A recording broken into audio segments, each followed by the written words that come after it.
Deputi Bidang Koordinasi Peningkatan Kualitas Pendidikan dari Kementerian Koordinator Bidang Pembangunan Manusia dan Kebudayaan, Kemenko PMK, Profesor Ojat Tarujat. 16 sekolah Garuda sudah mulai launching atau apa istilahnya launching, mulai beroperasi atau gimana nih Prof? Ya betul, jadi pada saat ini, pada tanggal 8 Oktober 2005, pemerintah meluncurkan sekolah Unggul Garuda di 16 titik di seluruh Indonesia. Oke, sekolah Garuda ini kan sebenarnya jadi penyempurna orkestrasi transformasi pendidikan di Indonesia. Seperti apa penjelasannya nih Prof? Ya, jadi SMA Garuda merupakan salah satu program dari program hasil terbaik cepat atau PHTC. Ini adalah lahir dari sebuah visi besar Bapak Presiden dalam rangka yang pertama pemerataan kesempatan sekolah yang berkualitas bagus bagi anak-anak bangsa. Ini sangat penting karena pemerintah punya visi bagaimana caranya supaya kualitas SDM Indonesia di masa depan semakin baik, semakin bagus, bisa sejajar dengan bangsa-bangsa lain yang telah maju. Nah, tentu dengan program Sekolah Unggul Garuda yang dibingkai dalam Inpres nomor 7 tahun 2025, kita berharap nanti anak-anak kita akan lahir anak-anak unggul, talenta-talenta bagus yang dikawal oleh kita, oleh pemerintah, supaya dia juga punya kesempatan mendapatkan kesempatan sekolah yang baik, bisa masuk ke perguruan tinggi yang establis, baik di level nasional maupun global, agar harapannya nanti suatu saat mereka akan menjadi pemimpin masa depan bangsa yang sangat penting untuk kemajuan pembangunan di tanah air. Ya, Prof. Ojat, jadi sebenarnya apa sih yang membedakan sekolah Garuda ini dengan sekolah-sekolah lain, Prof? Ya, sekolah Unggul Garuda memang didesain khusus oleh pemerintah untuk memberi kesempatan kepada anak-anak unggul Indonesia, di mana memang dari kurikulumnya kita rancang secara berbeda, juga para tenaga gurunya diharuskan memberi kompetensi yang lebih dibandingkan dengan guru-guru yang di sekolah unggul, sekolah biasa.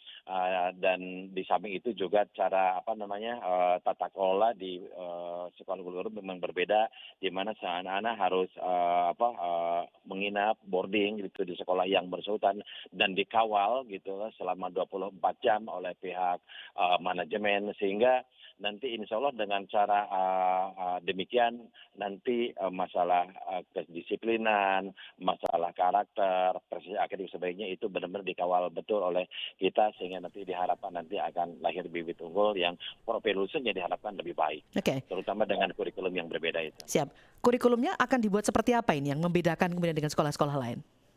Iya, di samping kurikulum yang standar seperti Kurtilas, tapi kita juga akan mengadopsi kurikulum internasional. Tapi kan dengan mengadopsi kurikulum global tersebut, nanti anak-anak di samping mengakar pada akar rumput pendidikan yang berwajah Indonesia, tetapi juga diharapkan nanti memiliki kompetensi dan profil yang diharapkan agar mereka bisa bersaing di level global, mereka bisa masuk ke, misalnya pada 100 perguruan tinggi World University Ranking, seperti itu. Oke, karena nanti orientasinya ke perguruan tinggi terbaik internasional, apakah kemudian pengantarnya juga menggunakan bahasa Inggris ini, Prof? Kompetensi gurunya juga memang salah satunya harus memiliki kompetensi bahasa Inggris. Itu menjadi sangat penting. Pengantarnya tetap secara umum adalah bahasa Indonesia, tetapi juga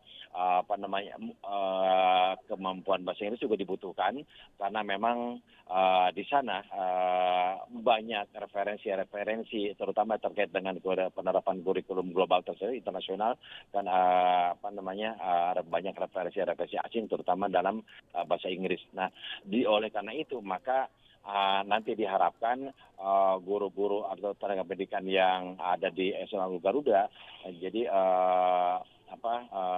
memiliki pengayaan materi yang dibutuhkan di samping kompetensi umum yang dimiliki oleh guru-guru di sekolah SMA biasa. Oke. Ya, nah ini termasuk nanti kemudian seleksi siswa yang bisa masuk di sekolah Garuda kan seperti apa ini, Prof? Ya, anak-anak lulusan SMP dan yang sederajat gitu ya, nanti mereka diseleksi untuk masuk ke sekolah-sekolah Unggul Garuda yang tersebar. Memang pada tahun 2005 ini kita baru meresmikan sekitar 16 ya, ada di 12 titik sekolah yang transformasi dan ada 4 sekolah unggul Garuda bikin baru. Nah, jadi pada tahun 2000 nanti hasilnya akan ditempatkan di sana. Tentu di situ kan ada anak-anak yang unggul, yang baik dalam bidang sains, memiliki keunggulan dalam mata pelajaran seperti misalnya matematika, fisika, biologi, kan diarahkan terutama fokusnya pada STEM ya. Nanti diharapkan mereka orang-orang yang memiliki keunggulan di bidang STEM tersebut akan bisa masuk sebagai calon prospektif untuk masuk ke sekolah unggul Garuda tersebut. Oke. Gitu. Jadi ini kan sudah ada 12 sekolah transformasi, maka tidak akan ada yang berubah di sana nanti untuk anak-anak yang sudah sekolah di sana, Prof. Mohon diulangi, Bu. Di sana, ini kan sudah ada 12 sekolah Garuda transformasi ya di SMA Negeri Iya. 10 Harapan Aceh, kemudian ada juga beberapa yang lainnya. Ini untuk anak-anak yang sudah sekolah di sana gimana? Transformasinya akan seperti apa ini? Ya, mereka terus dilanjutkan. Mereka tentu dengan adanya masih ini, mereka dilanjutkan dengan kurikulum yang sudah ada, tetapi nanti para gurunya, para tenaga pendidikannya diberikan kompetensi tambahan oleh kita, terutama terkait dengan penerapan kurikulum tambahan, sehingga nanti mereka akan memiliki kompetensi yang dibutuhkan. Nah, itu nanti oleh kita di bawah koordinasi Dikti Saintek. Ya. Mereka diberikan pendidikan dan pelatihan yang terkait dengan penerapan kurikulum tambahan tersebut. Prof. Ojat, ini sampai 2029 pemerintah menargetkan membina 80 sekolah ya untuk sekolah Garuda Transformasi? Ya, betul. Untuk transportasi ada 80, untuk sekolah unggul Garuda baru ada 20, jadi totalnya 100. Oke, itu nanti lokasi-lokasi sudah ditentukan untuk yang tambahan selain yang 16 itu, Prof? Baru yang kalau yang ini masih terus berkembang disesuaikan kan ini seperti sekarang misalnya pada tahun 2005 itu kan berkembang sesuai dengan perkembangan yang ada di lapangan karena terkait ada beberapa indikator yang dijadikan sebagai ukuran dan bahan pertimbangan pemerintah. Jadi itu bisa berubah dan itu ditawarkan sifatnya oleh kita kepada termasuk kepada pemerintah daerah, termasuk yang sekarang 4 yang sudah final, nanti tahun depan ada 5 lagi, itu juga ditawarkan dan nanti siapa yang siap termasuk dalam indikator misalnya kan harus ada tanah sekitar 20 hektar, terus juga ada pengalihan sertifikat tanah dan sebagainya, termasuk infrastruktur lainnya, resource lainnya yang dibutuhkan untuk mendukung implementasi sekolah unggul Garuda di sekolah tersebut. Oke, dan ini sekolah gratis ya untuk seluruh peserta didik? Ya, yang bayar pemerintah. Yang bayar pemerintah, oke. Nah, ini kan berarti ketika misalnya anak-anak yang tadi anak-anak terpilih ya, yang kemudian bisa masuk ke sekolah Garuda, diharapkan juga punya istilahnya jiwa pengabdian masyarakat gitu ya, Prof ya. Ada ketentuan-ketentuan khusus tidak ketika misalnya mereka sudah lulus, kemudian mereka harus gimana mengabdi pada negara atau gimana ini, Prof? Saya kira jadi tentu itu akan disesuaikan dengan kebutuhan pembangunan di kita. Jadi anak-anak yang mereka punya kelebihan, gifted dan talented dan di sekolah Garuda nanti oleh kita akan di support juga untuk bisa masuk ke perguruan 100 terbaik di dunia. Sehingga nanti hasil yang mereka peroleh di bangku kuliah, kompetensi yang mereka miliki nanti bisa diabdikan untuk kepentingan negara. Saya kira itu ketika mereka akan masuk ke mana, terus program studinya apa, disesuaikan dengan kebutuhan pembangunan yang sedang berlangsung. Oke. Ada juga yang mengkritik soal ketika misalnya ini diterapkan nanti ada potensi kesenjangan pendidikan ini, ada jurang baru dalam pendidikan nasional. Bagaimana penjelasan untuk ini, Prof. Ojat? Saya kira pemerintah juga melakukan berbagai upaya. Ini kan kalau yang ini kan sifatnya talentful, tetapi juga tidak meneglekkan gitu, tidak mengabaikan tentang kualitas di sekolah-sekolah biasa. Makanya pemerintah kan sudah menyediakan fasilitas seperti KIP itu untuk anak Indonesia, menyediakan sekolah rakyat, pembinaan untuk sekolah-sekolah SMA biasa juga kita lakukan, tetap kita perhatikan kualitasnya, kita lakukan pembinaan terhadap para gurunya, perbaikan tata kelola. Saya kira itu peningkatan kualitas pendidikan di sekolah biasa terus kita lakukan sehingga seperti pada saat ini pemerintah juga kan melakukan program seperti digitalisasi pembelajaran. Itu salah satunya adalah untuk meningkatkan kualitas pendidikan bagi anak-anak yang berdomisili di daerah-daerah terpencil agar mereka punya akses ke learning content yang bagus yang disiapkan oleh para content expert yang bagus dan bisa diakses dari seluruh daerah Indonesia. Ya. Nah, dalam program di pembelajaran tersebut bukan hanya perangkat dalam bentuk media untuk akses ke internetnya, tetapi juga pemerintah bagaimana caranya supaya sekolah yang itu bisa punya akses ke internet dengan kerja dibantu dari Komdigi dan sebagainya, sehingga nanti insya Allah anak-anak kita, anak-anak SMA di daerah terpencil, di pulau-pulau terluar, mereka juga bisa akses ke learning content yang berkualitas. Oke. Ada orientasi atau prioritas misalnya untuk keluarga tidak mampu atau semua punya hak yang sama ini nanti, Prof? Kalau yang ini kan lebih diprioritaskan kepada prestasi anak, prestasi akademik anak gitu kan. Kalau untuk anak-anak yang tidak mampu kan sudah kita agendakan melalui program yang lain seperti yang tadi saya katakan, seperti ada sekolah rakyat. Yap. Dan juga program beasiswa atau bantuan pendidikan seperti KIP gitu kan. Jadi kalau ini lebih generik gitu kan pada siapapun mereka, apakah berasal dari keluarga yang kaya atau yang tidak kaya, miskin, the have not dan sebagainya, itu punya kesempatan. Yang penting prestasi akademiknya memang memenuhi indikator yang dipersyaratkan dalam rekrutmen sekolah Gunung Garuda. Oke. Mengingat tujuan yang sangat mulia tentang Sekolah Garuda ini kan tentu komunikasi publik menjadi sangat penting supaya masyarakat tidak bingung, tidak ada penolakan juga. Nah, seperti apa komunikasi publik yang dibangun ini supaya publik bisa support juga Sekolah Garuda? Ya, ya saya kira itu bagian yang sangat penting.